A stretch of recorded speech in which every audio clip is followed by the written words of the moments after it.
बिस्मिल्लाहिर्रहमानिर्रहीम जी, हम रिजवान भाई के साथ हैं। इनसे बात करते हैं कि पिछले साल यही दिन थे और सुप्रीम कोर्ट ने एक सुमोटो एक्शन लिया था और उस एक्शन के नतीजे में ये जो मौजूदा हुकूमत है ये खड़ी हुई है।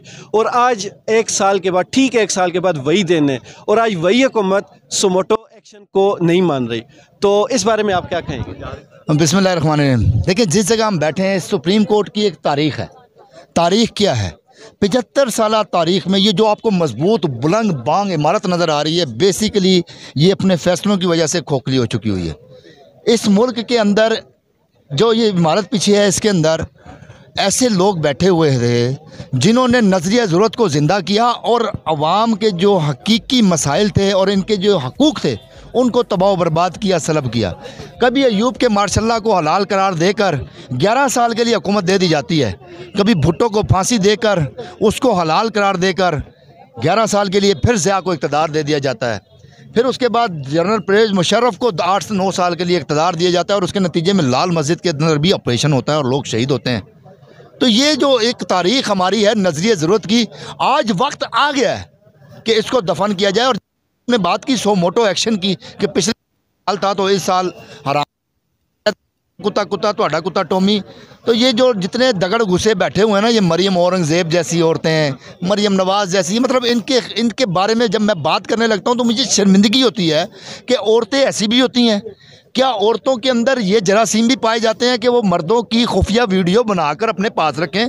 हमने सुना था क्योंकि कोई वीडियोज़ बन जाती थी, कोई तस्वीर खींच लेते थे, डर जाती थी, ब्लैकमेल हो जाती थी। लेकिन हमने ये किरदार भी पाकिस्तान में नहीं दुनिया में पहली दफ़ा देखा कि मरियम नवाज़, अज़मा बुखारी, परवेज़ भट्ट, ये वो औरतें हैं जो खुफिया वीडियोज़ बना पास रखती हैं, मर्दों की, औरतों की नहीं, मर्दों की वीडियोस, और उनको देखती हैं और फिर कहती हैं कि तुम ऐसे कर रहे थे, तुम ऐसे कर रहे थे। मतलब इस किस्म के किरदार सुप्रीम कोर्ट के ऊपर उंगलियां उठा रहे हैं। अंदाज़ा कर लें क्या पिद्दी और क्या पिद्दी का शोरबा, जिनको कानून के बारे में कुछ नहीं पता कि वो सुमोटो हलाल था जो 9 अप्रैल को लिया गया। क्यों हलाल था? वो बड़े मज़े से मैंने देखा मरियम औरंगज़ेब का आइन और कानून के मुताबिक फ़ैसला आया है, हमारी ख्वाहिशों के मुताबिक फैसला करके ना जप लेके, ओ खुदा की बंदी, तेरा क्या है? तू अब कहाँ से चली, किधर गई, किधर से होकर किधर कैसे पहुंची? ये सबसे पहले ये सवाल है कि आपकी वालदा कौन थी? होली फैमिली हॉस्पिटल में एक नर्स थी। आपकी वालदा ने में जाती उम्र में खिदमत की, MNA खिदमत की। क्या क्राइटेरिया था हम कुछ नहीं कह सकते क्योंकि हमारी तरबियत इजाज़त नहीं देती।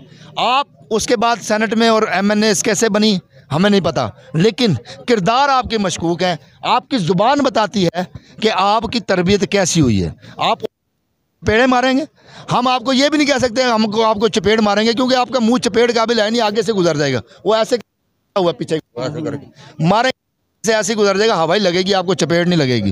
कुदरत ने आपको एक ही चपेड़ मारी, ऐसे करके आपका मुंह हो गया पीछे। उसके बाद ना मुंह आगे ना आगे ना आगे ना, मतलब अब क्या कहें हम यहाँ पर, क्या कहें, अल्लाह माफ़ करें। अच्छा, पिछले साल यही चीफ जस्टिस थे और इन्होंने जब सुमोटो नोटिस लिया और उसके बाद इनकी हुकूमत आई, तब इनको ये सब कुछ ठीक लग रहा था। अब और उस दिन ये बहुत जल्दी फैसला हो गया था, मतलब कोई 2-3 दिन की हेयरिंग थी, फैसला हो गया था। अब इस पे इतना ज़्यादा लटकाया क्यों जा रहा है? अब तो ये उससे भी ज़्यादा आसान फैसला है। देखिए, बात यह है कि चौधरी शुजात हुसैन साहब थे ना, उनके दौर में मैराथन रेस हुई, लड़कियां भागी उसके अंदर, बहुत और लड़कियां औरतें भागी उसके अंदर ना। तो एक गरीब का केस लगा हुआ था सुप्रीम का, लोअर कोर्ट में, सेशन कोर्ट में, उसकी बच्ची भाग गई थी। तो वो किसी ने सहाफ़ी ने सवाल किया, जी आपकी कुड़ी तो घर से भाग गई है। वो कहता देखो जी, असी गरीब लोग, साड़ी कुड़ी नसे तो नस गई, तुहाड़ी नसे तो मैराथन रेस से नसी है। अमीरां दे फैसले अलहदा होंदे, गरीबां दे अलहदा होंदे। तो ये इस किस्म के लोग हैं कि वो मैंने बताया ना कि साडा कुत्ता कुत्ता तुहाडा कुत्ता टोमी। तो इनको वही फैसले अच्छे लगते हैं कि जो इनके हक में आते हैं। जो उदैबिया पेपर मिल में आपको रिलीफ दे, आप उसको गवर्नर सिंध बना दें। जो आपको जजों में रिश्वत तकसीम करे, उसको आप सदर पाकिस्तान बना दें। जो फ़ोन के ऊपर आपसे जनाब गाइडलाइन लेके फैसले दे, नहीं जो मियाँ 7 साल नहीं 8 साल सज़ा देनी है, इस किस्म की जुडिशरी आपको सूट करती है। जो आपके मनी लॉन्ड्रिंग के केसेस माफ़ करे, आप उसको से पहले लाहौर में कमिश्नर की पोस्ट दे दें। अब यार सोशल मीडिया का किसी के पास मोबाइल है, कोई किसी दरवाजे में घुस के निकलता है ना अंदर से बाहर, तो पता लग जाता है किस मूड में आया। तो ये सारे किस टून में है। यहाँ पर सारे सिनेरियो में जो समझ नहीं आ रही ना, वो पीपल्स पार्टी की नहीं आ रही, ना वो ही में है ना वो शी में है। मतलब पहले तो वो लीडरशिप थी ना उनकी, उनके बारे में उंगलियां उठती थी कि ये ही है या शी है। मुझे अब उनके बयानिए में भी ही और शी नज़र आना लग गया। कमर ज़मान कह रहा कहता है इलेक्शन नहीं होने चाहिए, उधर से मंदो खेल कहता है होने चाहिए। फिर उधर जाएं आप और पीपल्स पार्टी के लोगों से पूछें, वो कहते हैं ये इलेक्शन आइन के मुताबिक होने चाहिए, 90 दिन के अंदर होना चाहिए।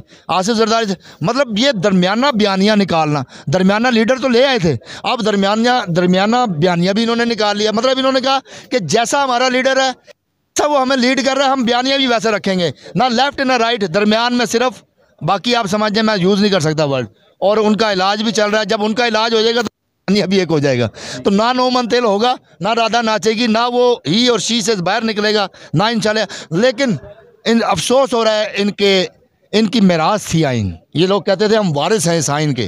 आज उस विरासत के पड़खच्चे उड़ा दिए नून लीग ने, PMLN ने। वो जो बाहर एक सजा याफ्ता मुजरिम बैठा हुआ है, वो वहाँ से बैठ के अदालतों को डिक्टेट कर रहा है कि तुमने ऐसे नहीं ऐसे करना है। तू पहले आके गिरफ्तारी तो देना। तू इस कानून को मानता ही नहीं, जिस कानून की तू बात कर रहा है, तेरी औकात क्या है? तू अगर हमारे कानून को मानता होता, तो हमारे कानून अभी चलता होता, तो तू 2001-2 में फांसी चढ़ जाता। इस तरह भुट्टो फांसी, उसने आइन बनाया इतना, उसने कहा आइन के तहत सजा दी है। बेशक गलत फैसला हुआ है, लेकिन मेरा आइन मुकद्दम रहे, मैं फांसी पे लटक जाऊंगा। और मुझे बताएं, भुट्टो फैमिली में भुट्टो शहीद हो गया, बेनज़ीर शहीद होगी, मुर्तज़ा भुट्टो, शाहनवाज भुट्टो, सारों को खुदे लाइन लगा दिया। इनके पास ऐसी कौन सी गिद्दड़ सिंगी है ये सुंघा के निकलाते हैं? ना इनके ऊपर हमले होते हैं, ना इनको फांसियाँ होती हैं, ना इनको जब इनको सजाएँ होती हैं ऐसे पतली गली से निकल जाते हैं। और फिर मज़ेदारी की बात करते क्या, फिर औरतें लॉन्च कर देते हैं कि सियासत की बागडोर पालें। अगर औरतें लॉन्च करने से फतहें मिलती होती, औरतें लॉन्च करने से आपका ग्राउंड ठीक होता तो हीरा मंडी में सारे टीपू सुल्तान पैदा होते। आप ये देखें, तो ये औरतें लॉन्च करने से, औरतों को आगे करने से आप लोग फतह मिलती है। सच्चे, ईमानदार, निडर, बेबाक, जो गोली अपनी साथ खड़ा हो, जो भूख में भी कौम के साथ खड़ा हो, जो बारिश में भी, जो आंधी तूफान में भी। आज मुझे सबसे ज़्यादा खुशी इन वकला की है कि ये असल आइन के मुहाफिज ये हैं। वो पीपल्स पार्टी कहती है ना हम हैं, ये आइन के मुहाफिज हैं। और ये आज सड़कों के ऊपर देखें, सारे अपना आराम छोड़ के, गाड़ियाँ छोड़ के, रोज़ा रख के सड़कों के ऊपर खड़े। किस लिए खड़े? इनको क्या मिलना है यहाँ से? इनको सिर्फ आइन की बालादस्ती मिलनी है, इनको आइन की जंग की फतह मिलनी है। इनको कोई आटा तो नहीं मिल जाना जिस तरह वो हर रोज़ 10 से 12 बंदे आटा लेने के हसूल में कत्ल हो रहे हैं। अल्लाह इनकी को इस तरह आटे की लाइन में लगाए। या अल्लाह, मैं वो दिन देखूं कि जब अल्लाह ताला इनकी नस्लों को ऐसे आटे की लाइन में लगाए और इनकी माएँ, बहनें, बेटियां, बुजुर्ग, बड़े इसी तरह पैरों के अंदर आकर गरीबों के रोंद के मरे जाएं, तो मुझे बड़ी खुशी होगी। क्योंकि ए रब, मैं उस निज़ाम को, आपके निज़ाम को मानता हूँ इंशाल्लाह, लेकिन मैं इस दुनिया के निज़ाम को, कहते हैं ना, मैं तो दस्तूर ज़माना को जब मानूंगा मुनीर, जब चिड़ियों के साथ कोई बाज भी मर जाएगा, जब इन गरीबों के साथ कोई ताकतवर भी मरेगा, फिर मैं इस कानून को मानूंगा। और आज उस कानून की जंग और हिफाजत के लिए ये वकला यहाँ मौजूद हैं, और इंशाल्लाह हम वो जंग जीतेंगे भी सही, आज नहीं तो कल, कल नहीं तो परसों, लेकिन नज़रिया ज़रूरत को हमेशा के लिए दफन करेंगे तो सेहत, तालीम, आपकी तरक्की, खुशहाली, इंडस्ट्री, बेरोज़गारी, ये सारी चीज़ें आपको मिलेंगी। आप कानून की बालादस्ती आइन के मुताबिक कायम करेंगे। जब आप नज़रिया ज़रूरत को ज़िंदा करेंगे, यहाँ पर ज़ियाउल हक पैदा होता रहेगा, यहाँ पर मुशर्रफ पैदा होता रहेगा, पर अयूब खान आता रहेगा, नवाज शरीफ जैसे बड़े मुजरिम कानून को धोखा दे के 50 रुपए के स्टाम्प पे बाहर जाएंगे, और जो ज़मानती होगा वो वज़ीर आज़म बन के इस पार्लियामेंट को चलाएगा। ऐसे कानून के ऊपर शर्म आ जानी चाहिए, शर्म से डूब मर जाना चाहिए हमें कि एक ज़मानती, जिसने ज़मानत दी और जो मफरूर हो गया, उसका ज़मानती वज़ीर आज़म पाकिस्तान है। चीफ जस्टिस साहब ने कहा था कि जो सज़ा याफ्ता है, और एक वो सज़ा याफ्ता मुजरिमा, वो जगह जगह गलीज़ बातें करती है जजेस की फैमिली के बारे में, उसको शर्म नहीं आती। उसका अपना बैकग्राउंड क्या है, उसका बैकग्राउंड अगर छिड़ा जाए ना, तो कहते हैं कि शीशे के घर में बैठ के पत्थर नहीं मारने चाहिए। उसका माजी क्या है वो सबको पता है, लिहाजा उतना करें जितना आप बर्दाश्त कर सकते हैं। अच्छा, इन सारी बातों के बाद एक चीज़, एक सिर्फ लाइन में बता दें कि इस मुल्क में अब तक सबसे ज़्यादा कानूनी तौर पर और इदारती तौर पर सबसे ज़्यादा लाडला कौन है? इसमें बताने की ज़रूरत है? अनोखा लाडला खेडन नू मंगे चंद, चांद निकला हुआ उसके, और वो बैठा हुआ, अब यहाँ बैठे हैं। मुझे सब का जो देखें वो तो है ही है ना, मुझे इन सब में सबसे ज़्यादा लाडला जिसका जिक्र ही नहीं हो रहा। बात यह है कि वो कहते हैं ना, लुक बिजी डू नथिंग। वो वाला काम हुआ PDM के साथ। अब देखें, 2 लोगों के नाम कोई भी नहीं ले रहा अभी। आसिफ जरदारी कोई पूछ नहीं रहा, हालांकि सारा गेम प्लानर वो है, पीछे बैठा हुआ वो है। आसिफ जरदारी बैठा हुआ है पीछे, जिसने ये सारी गेम प्लान की हुई है। ये शहबाज शरीफ की इतना दिमाग नहीं पता कितना शहबाज शरीफ का, ये मेट्रो बना दो, ये सड़क बना दो, ये पुल बना दो, ये आटा मुफ्त दे दो, ये चीनी मुफ्त दे दो। सियासत करना उसके पास का काम नहीं है, या कि किसी ब्यूरोक्रेट आग दिलवा के शादी करा लो, ये काम वो कर सकता है शहबाज शरीफ। ये जो कर रहा है इसके पीछे आसिफ जरदारी का दिमाग चल रहा है। शहबाज शरीफ का दिमाग इतना क्यों, उसको पता है कि बोंग निहारी कहाँ से मिलते हैं, वहाँ से बर्गर, वहाँ से पिज़्ज़ा। जब ये चीज़ें खा लेना तो दिमाग, मगज़ की जगह चीज़, पाए की नलियाँ, चने के छोलों के मैदे सारे दिमाग में इकट्ठे हो जाते हैं, और हर वक्त बंदे को चलता फिरता जानवर भी लगता है इसके पाए कितने मज़े के होंगे, इसका मगज़ कैसा होगा। तो ये वो लोग हैं, उस कैटेगरी के लोग हैं। इनका काम नहीं है हुकूमत चलाना, इन्होंने इस्टेब्लिशमेंट के दम के ऊपर हुकूमत चलाई है।